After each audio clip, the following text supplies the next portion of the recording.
We did it!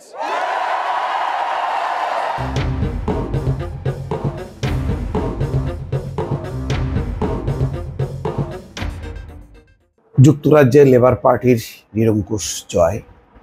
এই জয়টি প্রত্যাশিত ছিল।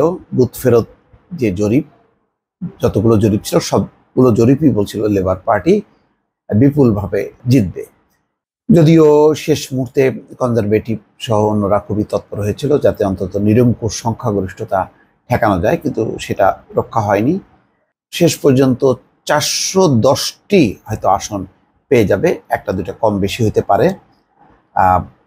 সংখ্যাগরিষ্ঠতা পাওয়ার জন্য দরকার 326টি আসন, কিন্তু প্রথম আলোর খবরে বলা হচ্ছে বেলা 11টা পর্যন্ত 362টি আসন ইতিমধ্যে পেয়ে গেছে, যেটি ইতিমধ্যে ঋষি সুনাক বর্তমান প্রাইম মিনিস্টার তিনি পরাজয় মেনে নিয়েছেন এবং টেলিফোনে তিনি কেয়ার স্টারমারকে অভিনন্দন জানিয়েছেন।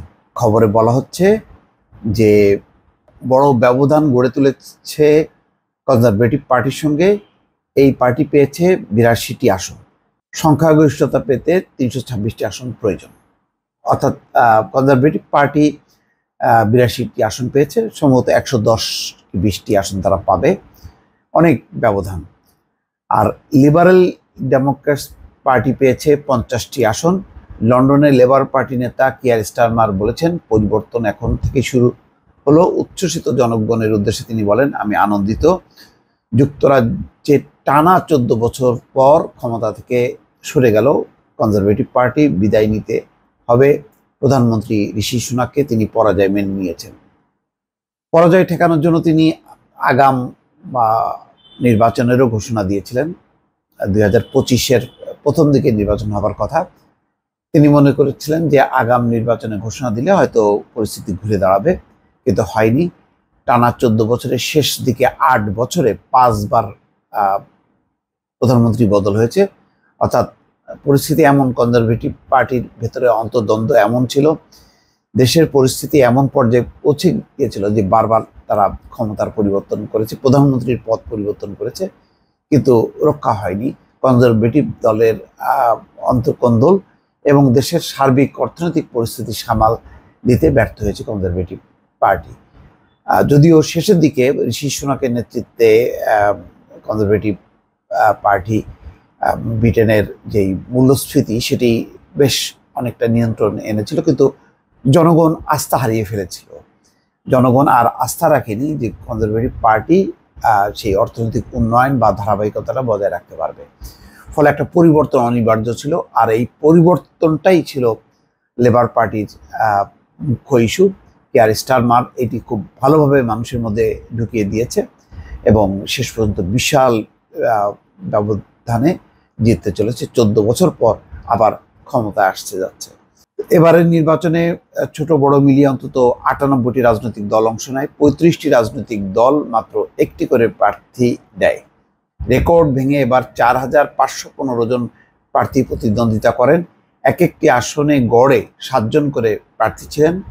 317টি আসনে স্বতন্ত্র প্রার্থী 459 জন। যুক্তরাজ্যে এবারের সাধারণ নির্বাচনে বিভিন্ন দলের মনোনয়নে প্রার্থী হন বেশ কয়েকজন বাংলাদেশি বংশোদ্ভূত ব্রিটিশ নাগরিক। এর বাইরে স্বতন্ত্র হিসাবে প্রতিদ্বন্দ্বিতা করেছেন কেউ কেউ। সব মিলিয়ে অন্তত 34 জন বাংলাদেশি বংশোদ্ভূত ব্রিটিশ নাগরিক প্রতিদ্বন্দ্বিতা করেছেন। এটা একটা উল্লেখযোগ্য বিষয়। তো ভোট গ্রহণ শেষ হবার পরপরই গণনা শুরু হয়। নিয়ম অনুযায়ী সংখ্যাগরিষ্ঠ আসন পাওয়া দলকে সরকার গঠন ও দলের নেতাকে প্রধানমন্ত্রী হওয়ার আহ্বান জানাবেন যুক্তরাজ্যের রাজা তৃতীয় চার্লস। যাই হোক, এখানে দ্বিতীয় সংখ্যাগরিষ্ঠ আসন পাওয়ার জন্য এখন কনজারভেটিভ দল হবে প্রধান বিরোধী দল এবং হয়তো ঋষি সুনাক বিরোধী দলের নেতা হিসেবে সামনে আসবে। 9 জুলাই নতুন পার্লামেন্ট সদস্যদের শপথ গ্রহণ ও স্পিকার নির্বাচন অনুষ্ঠিত হবে। তো এটা বোঝা গেল, যদি সঠিক ভোট ব্যবস্থা থাকে, নির্বাচন থাকে, তাহলে মানুষ কিন্তু পরিবর্তনের পক্ষে ভোট দেয়। যখনই নাকি দেখে যে কোনো দল রাষ্ট্র পরিচালনায় ব্যর্থ হচ্ছে, তখন তারা পরিবর্তনের একটি উপায় খোঁজে এবং সেই উপায়টা হচ্ছে ভোট ব্যবস্থা। সুতরাং ভোট ব্যবস্থা ব্রিটেনে বেশ শক্ত।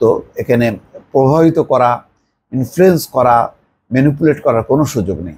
সেই কারণেই মানুষ পরিবর্তনের পক্ষে ভোট দিয়েছে এবং তারা তাদের যে মনোনীত দলকে আবার ক্ষমতায় পাঠাতে পারছে। সুতরাং গণতন্ত্র, নির্বাচন এবং ভোট ব্যবস্থা যে কতখানি গুরুত্বপূর্ণ সেটি নিশ্চয়ই দর্শক বুঝতে পারছেন। যদি সেই পরিস্থিতি না থাকতো, কনজারভেটিভ পার্টি ওই ভোট ব্যবস্থা তছনছ করে নির্বাচনে কারচুপি করে তারাই ক্ষমতায় থাকতো এবং সেটা সাধারণ মানুষ হতাশ হতো এবং সাধারণ মানুষের মধ্যে সবসময় একটা ক্ষোভ বিক্ষোভ ধুমায়িত থাকতো।